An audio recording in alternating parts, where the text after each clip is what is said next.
Vamos lá, vamos iniciar mais uma super mega aula aqui no Conselho Federal. Nosso curso aqui que ultrapassa 6 anos, vai para 7 anos, se eu não me engano, é muito tempo, né? Muita informação. Eu agradeço a você que está assistindo, não vai perder, nós vamos falar sobre tudo sobre o uso capião. Quem assistir essa aula vai entender realmente como funciona o uso capião judicial, extrajudicial, as modalidades, os pressupostos, a prática jurídica no uso capião. Então não vai perder. Se você perder, realmente você vai deixar ganhar muito conhecimento. Quero mandar no início dessa aula aqui um abraço para a minha equipe, que eu confio muito, que Deus iluminou e tenho certeza que vai fazer história aqui comigo no escritório.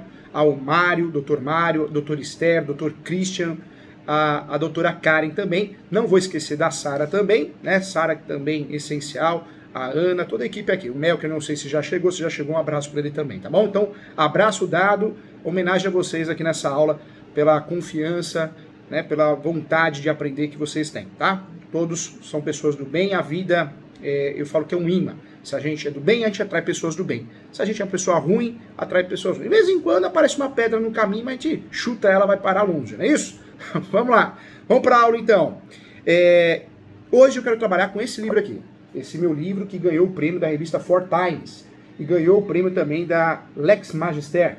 Ou seja, é um livro de direito imobiliário que ganhou um prêmio da revista Four Times como o livro mais didático e também da Lex Magister como o livro que possui praticamente todos os assuntos do direito imobiliário vinculados na prática com uma leitura mais acessível, tá? Vamos lá, vamos falar sobre o uso capião hoje, para que você entenda tudo sobre o uso capião. Quando eu falo de uso capião, nós estamos falando sim da forma originária de adquirir propriedade. Então presta atenção aqui que isso é muito importante. Nós temos duas formas de adquirir imóvel no Brasil. Duas formas. A primeira é a originária. Vamos usar o exemplo uso capião, mas existem outros institutos também. E a segunda forma é a forma derivada. Então, uma pirâmide. Na ponta da pirâmide, nós temos a regularização do imóvel.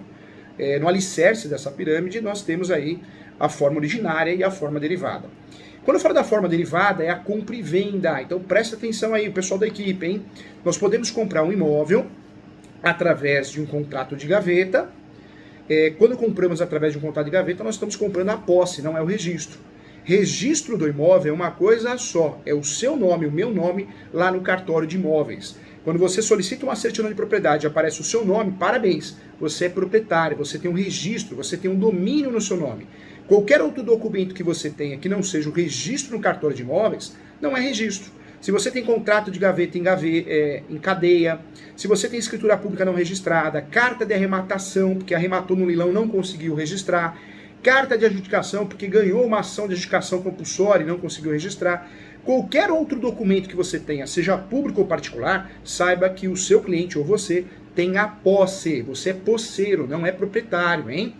Quem tem a posse tem muitos direitos, dá para fazer ações possessórias, ação de reintegração de posse, manutenção de posse, interdito proibitório, pode fazer uso capião, mas claro que no direito brasileiro, ter a propriedade é muito importante, é uma segurança jurídica muito grande.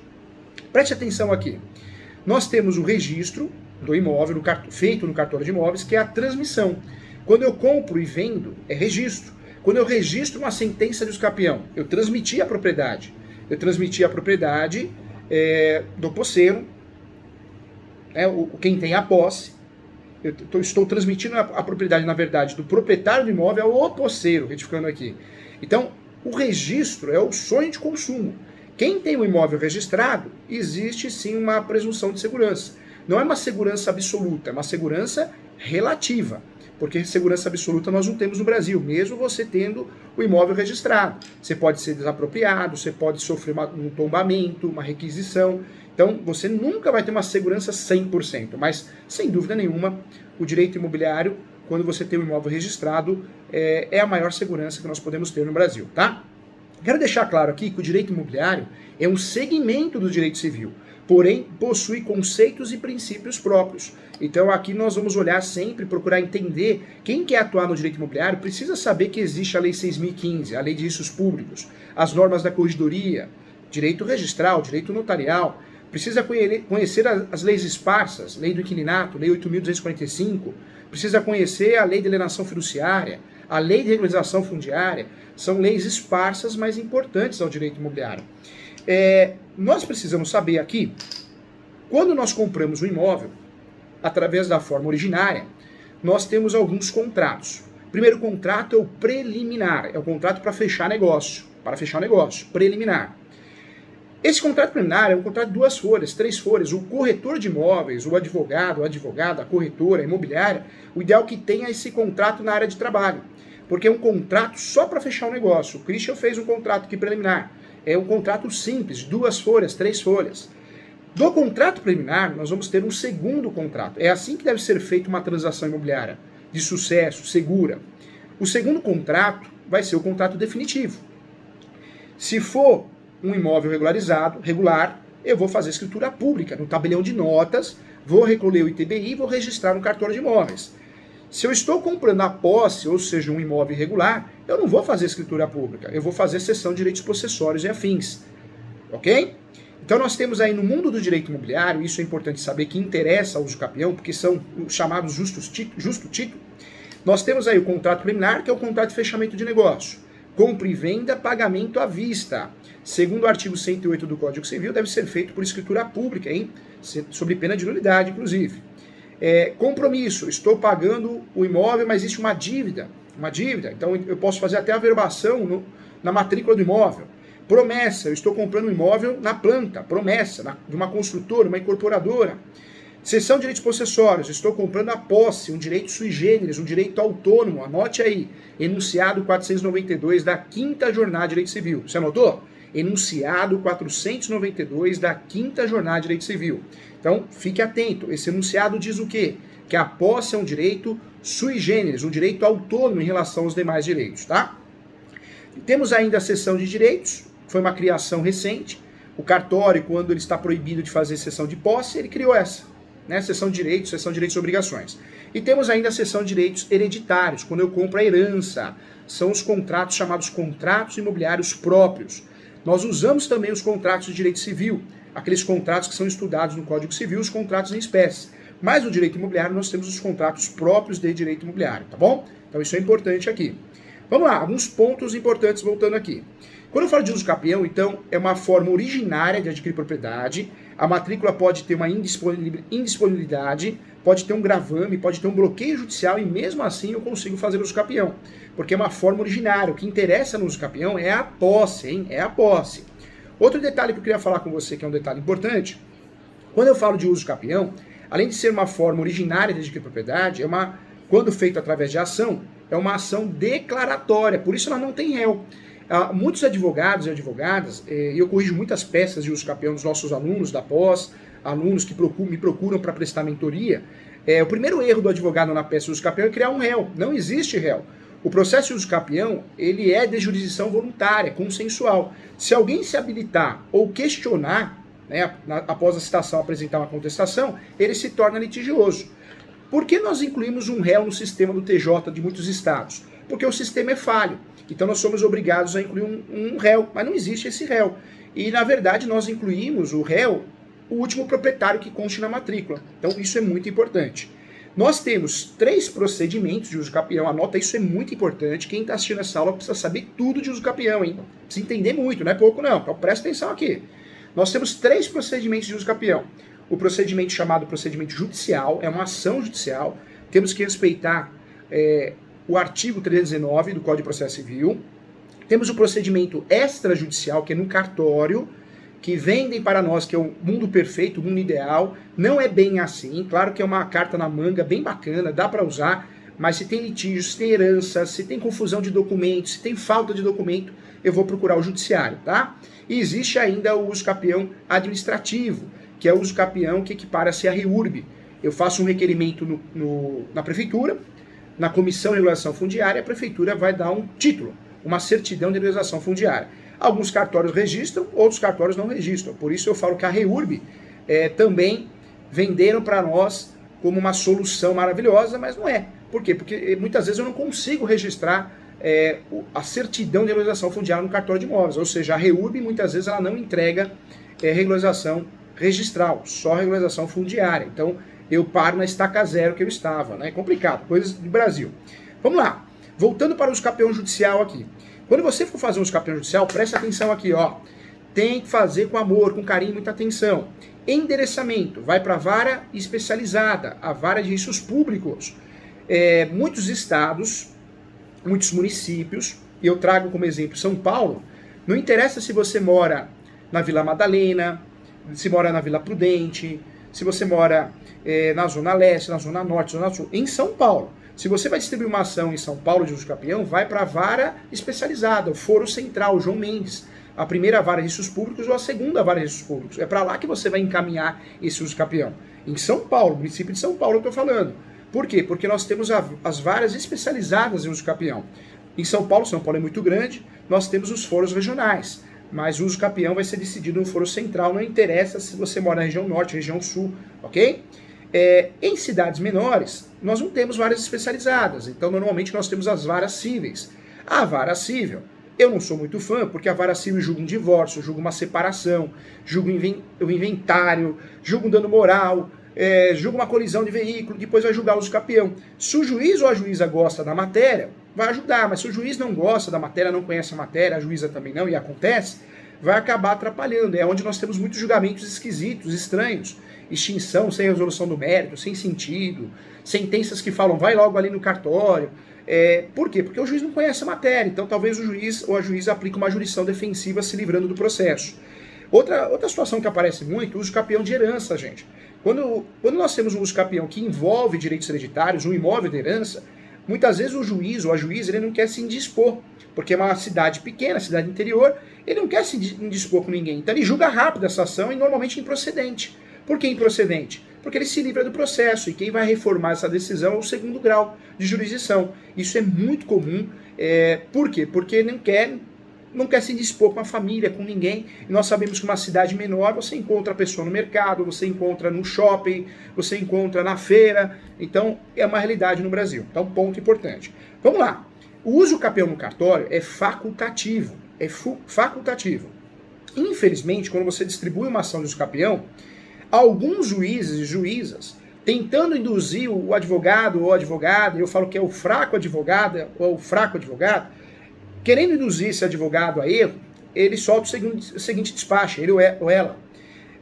O uso capião poderá ser feito no cartório, é a melhor solução de todos os mundos, de todos os tempos, de todos os universos, né? Praticamente um poema. O que você tem que fazer, doutor, doutora? O que você tem que fazer, você que é leigo, né? E o seu advogado passa essa informação para você, a sua advogada. A grande dica que eu vou dar, o pulo do gato. Excelência, por mais que possa ser feito o uso capião no cartório de forma extrajudicial, o provimento 65 é muito claro que o uso capião no cartório é facultativo, não é obrigatório. Não preciso ir no cartório para depois fazer o uso capião judicial. Requer o devido andamento do feito, tá? Esse despacho é um copia e cola. Cai quem quer, o golpe tá aí. Eu jogo esse despacho, se eu conseguir me livrar de 50 ações, né, porque às vezes o advogado faz uma leitura equivocada, achando que o juiz determinou o cartório, ele pede a desistência da ação. Então cuidado com isso. Na advocacia nós temos que ser fortes, honestos, mas fortes. Não é fácil, né, mas é assim que tem que ser. Outro ponto que eu queria falar com você também.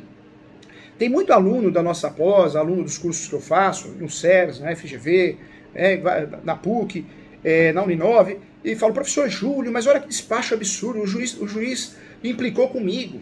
Não implicou com ninguém. O primeiro despacho no uso capião, o primeiro despacho que sai no uso capião é a emenda inicial, não tem jeito. É a emenda inicial. O juiz vai pedir um monte de documento.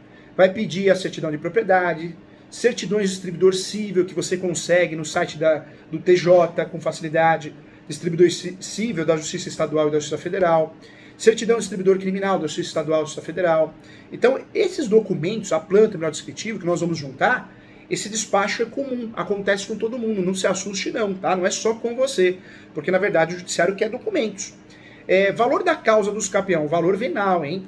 Quando o valor venal é muito superior à realidade, o advogado ou a advogada pode fazer um laudo de avaliação, voltado ao metro quadrado, para diminuir o valor da causa, ok? Outro ponto, então a petição de uso capião vai ficar assim, endereçamento, vara especializada, vara de registros públicos. Quando não tem naquela cidade menor, grandes metrópoles, né, normalmente possui a vara especializada, mas tem muitas grandes metrópoles que não tem. Eu vou mandar para a vara cível. Não é por dependência jamais, é uma ação autônoma. qualificação, nome da peça, com orgulho, ação de uso campeão extraordinária, ação de uso campeão ordinária, ação de uso campeão especial. Não tem nada de ação de uso campeão, vírgula, conforme o Código Civil, hein? Você tá ficando em cima do muro, tá errado, hein? Quando nós falamos aqui, então, da ação de uso campeão, ela não tem réu, eu abro uma preliminar antes dos fatos, a preliminar é para pedir justiça gratuita, a preliminar é para pedir antecipação da perícia, a averbação premonitória, para ter uma anotação na matrícula, dependendo do caso, a preliminar eu posso pedir prioridade processual, antecipação de uma audiência é na prioridade processual, tá bom? Uma mentira, uma prova emprestada, é na preliminar que eu vou pedir, tá? Então a preliminar eu uso para pedir o quê? Justiça gratuita, prioridade processual, antecipação, uma tutela antecipada, uma medida cautelar. Tutela antecipada, eu vou antecipar o próprio pedido, hein? Medida cautelar, eu vou proteger o pedido, não dá para errar. Vem os fatos. Nos fatos no uso campeão, eu preciso falar da minha posse, que é mansa e pacífica, que o meu cliente tem ânimos domini, que a posse dele é exclusiva, que tem a função social da propriedade, ok? Vou para os fundamentos. Nos fundamentos, eu vou usar o artigo do uso campeão escolhido. Eu sempre falo que nós temos 36 espécies de uso campeão. Quando o caso nos permite utilizar o uso campeão extraordinária, não tenha medo de ser feliz, é a melhor espécie. Porque, independentemente de justo título ou boa-fé, você consegue ganhar essa ação, diferente de outras ações que você precisa ter um justo título, uma justificativa. Nos fundamentos, use sempre o artigo, né, no caso do 1238, quando for extraordinária, ou qualquer outro artigo do Código Civil, lembrando que nós temos 36 espécies de uso campeão, então nós temos muitas espécies doutrinárias e jurisprudenciais, e muitas espécies previstas em lei, em artigos, tá? Vou usar o enunciado 492 da 5ª Jornada de Direito Civil. A posse é um direito sui generis, autônomo em relação a qualquer outro direito. Vou usar a súmula 237 do Supremo, que eu posso arguir o uso campeão em matéria de defesa. Vou falar também da soma da posse, se for o caso. Vou falar também da posse no decorrer do processo, tema julgado em 2018 pelo Superior Tribunal de Justiça. Lá no pedido, eu vou pedir o quê? Requer a procedência do pedido para que seja expedido o mandado judicial e seja enviado ao cartório para que seja aberta uma nova matrícula, vírgula. Caso não seja o entendimento do cartório, pelo princípio da conservação da matrícula, que seja feito o registro da sentença para fins originários. Porque você quer, a finalidade do uso campeão é transformar a posse em propriedade, registro. Lembrando que eu posso usar o uso campeão ainda para unificar a área, então eu tenho duas áreas, né? Duas áreas aqui, eu posso unificar essas áreas com o uso campeão. Eu transformo duas matrículas em uma só. Eu posso fazer o contrário, eu tenho uma área maior aqui, né? Eu divido essa área no meio, só tenho posse da metade, então eu consigo individualizar a área no uso campeão. O uso campeão também serve para sanar vícios registrais. Nós temos um caso aqui no escritório de uma senhora que tinha a propriedade do imóvel, veio o Estado, fez a desapropriação, ela nunca perdeu a posse em nenhum momento, e aí o que ela fez? Ela ficou numa situação que ela tinha a posse, mas não tinha mais o documento no nome dela. Então o uso campeão ele serve também para que a gente possa regularizar e sanar vícios registrais. Vícios registrais como sobreposição de matrícula, falta de registro, desapropriação sem o seu cumprimento da função social. Inclusive o Mário, que atuou na peça e trabalhou de forma muito bonita. Parabéns, doutor Mário. Então, olha só como o uso campeão não é só transformar a posse em propriedade. Olha como o uso campeão não é algo de invasor. Tá errado isso, hein, gente? Eu tenho ações de uso campeão aqui de várias construtoras, investidores, empresários. Tira isso da cabeça que é ação de invasor. Nunca foi. Pelo contrário, é um instrumento para regularizar o imóvel, um dos melhores instrumentos para regularizar o imóvel, a situação registral. Tá bom? Muito importante isso. Para pensar em fazer uso campeão, então, eu preciso pensar em pressupostos. Eu só posso fazer uso campeão quando eu tenho 3 pressupostos. A posse, seja 5, seja 15, seja 10 anos. A posse tem que ser mansa e pacífica e o chamado animus domini, tá? Então, eu tendo esses 3 pressupostos, esses 3 requisitos, eu posso pensar em uso campeão. Deixa eu mostrar esse meu livro aqui, que é o Manual de Prática de Direito Imobiliário. Eu criei um quadro resumo aqui. Esse livro muito legal, muito bacana. Quem tem sabe a qualidade desse livro. Nesse livro eu explico as modalidades do uso campeão. Nós sabemos que tem 36. Eu vou me atentar aqui ao quadro resumo, que são as principais. Uso campeão urbana, artigo 183 da Constituição Federal e 1240 do Código Civil, 5 anos. Uso campeão rural, artigo 191 da Constituição Federal e o 1239 do Código Civil. Lembrando que esse uso campeão constitucional pode ser chamado de especial, tá? Está correto usar essa nomenclatura também. Aparece aqui o uso capião ordinária, lembrando que ordinária aparece no 1242, o Código Civil, 10 anos. Mas esse uso capião exige o justo título. Eu preciso ter um contrato de gaveta, um formal de partilha, eu preciso ter um documento que prova a minha boa-fé na entrada do imóvel. Tem que ter, tá? Esse uso capião, ele é chamado de ordinária comum. Se existe uma redução de 5 anos, ele vai para o nome ordinária social, que é o 1242. Então existe uma redução de 5 anos, de 10 vai para 5. Quando? Quando existe um cancelamento no cartório de registro de imóveis, tá? O mais utilizado, o uso capião mais completo, que o seu cliente vai ter a oportunidade de ganhar com mais facilidade. É o uso capião extraordinária, do artigo 1238, 15 anos de posse. Não reclama não, porque no antigo Código Civil era 20, hein? E pode ser reduzido 5 anos, que vai para o uso capião extraordinária social. Essa redução acontece quando eu tenho a moradia habitual ou eu dou determinação comercial, né? Eu gero emprego, eu alugo, tem uma discussão em relação ao aluguel, mas quando eu dou determinação social a esse imóvel. Existe a uso capião coletiva, muito bonita para exame da OAB, muito bonita para concurso, na prática não é tão utilizada, depois eu explico para você, que aparece no artigo 10 da Lei 10.257. Existe ainda o uso capião de abandono de lar, do artigo 1240-A, e cuidado com esse uso capião. O uso capião de abandono de lar é chamado abandono de lar, mas tem outros nomes. Uso capião sanção, uso capião punição, uso capião meação, uso capião de família.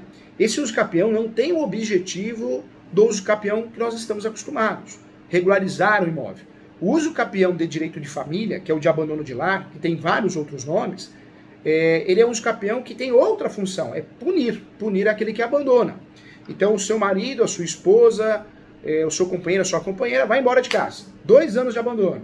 Quem ficou no imóvel, seja ele ou ela, se você provar o abandono por 2 anos, provar que o imóvel não ultrapassa 250 metros quadrados, provar que você é sócio ou sócia do imóvel, você tem a metade, você é meeiro, meeira, você pode fazer um uso capião fora do divórcio, não é dentro do divórcio, está errado fazer divórcio, hein? Para que você tenha a propriedade na integralidade, tenha tudo, tá? Então isso é muito importante. Teses novas de uso capião, então, hein? Nós temos aí, a soma de posse não é uma tese nova, é prevista no Código Civil. Eu posso fazer uso capião com um dia de posse. Eu compro a posse da Karen, eu compro a posse da Esther, do Mário, do Christian, os 4 têm posse de 10 anos, 15 anos, eu com um dia de posse eu faço uso capião no meu nome, mas eu vou ter o quê? Um contrato de cessão de direitos possessórios com uma cláusula dizendo que eu comprei a posse. Então eu vou somar a posse. A tese da soma de posse pode ser feita de forma originária ou derivada. Quando eu compro um imóvel de forma derivada, como o professor está falando aqui, na cessão de direitos possessórios, eu utilizo a posse de quem me vendeu. Mas eu também posso usar a tese de soma de posse quando eu recebo a posse dos meus pais, dos meus avós. Isso é comum também. Eu usei a tese nova aqui, que é a tese da posse complementar no decorrer do processo. O judiciário não pensava assim, mas a partir de 2018, a terceira turma do Superior Tribunal de Justiça decidiu dessa forma e criou uma jurisprudência muito forte. Hoje eu posso distribuir uma ação de uso capião e aquele período que durar a ação de uso capião, eu vou contabilizar a posse. Legal, né? Se o seu uso capião durou 5 anos, 6 anos, 3 anos, vai ser contado para efeito de uso capião. Muito bom isso. Deixa o uso capião judicial de lado, vamos para o uso capião extrajudicial. Extrajudicial no cartório. Não é o que o YouTube estão vendendo para nós, não é o que muita gente fala o que é, né? Ah, o uso capião acabou o uso capião judicial. Mentira, vai acabar nunca, porque esse uso capião extrajudicial, eu falo que ele já nasceu meio torto. É uma alternativa legal, uma alternativa bacana, mas não é a realidade do nosso país. Quem diz isso? Não é só o professor Júlio, não. Se você conversar com quem atua na área, vai falar para você que é uma realidade. Porque você faz a escritura pública no tabelião de notas, chamada escritura pública de constatação, vai registrar o cartório no registro. Esse que é o problema, porque os cartórios são conservadores. Em algumas cidades, você tem até uma dificuldade de fazer a escritura pública no tabelião de notas, porque esse uso capião é mal remunerado. Mal remunerado pelo serviço e a responsabilidade que o cartório tem. O cartório tem que fazer uma diligência até lá o tabelião. Então, é um problema que nós temos. Mas o provimento 65, ele regulamentou questões que eram omissas no Código de Processo Civil e na Lei 6.015. Então, ele deu um empurrão nesse uso capião. Mas ainda não é a realidade. Quando eu vou fazer o uso capião extrajudicial, eu preciso ter uma situação muito limpa, documental, muitos documentos, algo muito pronto, muito organizado. E aí sim, eu vou trabalhar com um requerimento. Eu vou fazer um requerimento. Esse requerimento, eu preciso ter os documentos comuns a qualquer uso capião, certidão de distribuidor civil, plano terminal descritivo, certidão de casamento se for casado, certidão de matrícula e propriedade, carta de anuência dos confrontantes. Esses documentos vão ser juntados numa ata notarial, que é a ata de constatação de uso capião. Feito isso, devidamente pronto, devidamente montado esse dossiê, a ata, né, de constatação de uso capião, eu vou com esse requerimento lá no cartório de imóveis e vou pedir o registro. Então funciona assim. Se o cartório nega, eu posso fazer o recurso de citação de dúvida inversa. E posso, antes disso, fazer também o pedido de reconsideração. Deu errado, o cartório não registrou. Aí eu posso fazer o uso capião judicial. Agora pensa comigo. Olha como o advogado e advogada tem que ter um feeling muito importante. Você vai esperar você perder 6 meses, 1 ano nesse procedimento, para depois entrar com o uso capião judicial, você perdeu tempo. Então, quem tem que fazer essa primeira análise é o juiz, né? E outra coisa, o primeiro juiz da causa, na verdade, é o advogado, né, gente? É o advogado, Então você que tem que filtrar se cabe tentar num cartório ou não.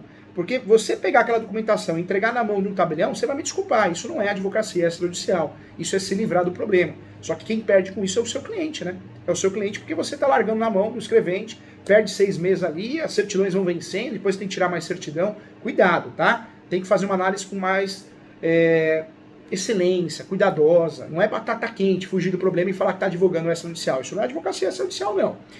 Uso capião administrativo ou administrativa. Não é uso capião extrajudicial. Eu chego no município, preencho um requerimento, vou na comissão de regularização fundiária daquele município, determinado município, e o município vai tentar fazer a regularização desse imóvel através da REURB. Só que o problema é, se o município concordar, deferir o pedido, ele vai entregar uma certidão de regularização fundiária, e às vezes, muitas vezes, você não consegue registrar isso no cartório. Então, muito cuidado em relação a isso, tá? Que legal, hein? Que bacana. Falei que você ia saber tudo sobre o uso capião. Então, agora sim. Vamos às perguntas? Tenho certeza que tem várias perguntas e perguntas boas.